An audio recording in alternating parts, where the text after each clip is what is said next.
15 বছর 7 মাস 12 দিন আমার প্রেমের বয়স।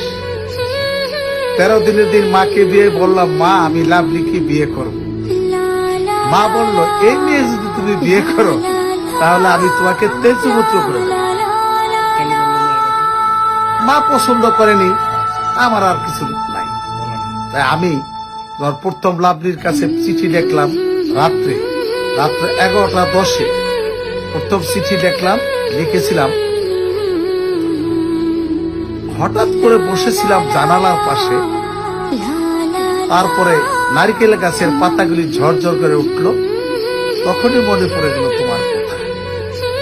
যখন মা ওকে বিয়ে করতে দিলেন না, তখন আমার মনটাকে স্থির করার জন্য এবং অনেক জায়গায় গেলাম, কোনো মেয়ের সাথে আমার পছন্দ হলো না, মনও মিলল না। তাকে তো লাভ দিয়ে কি আমি চাই, ধন ওকে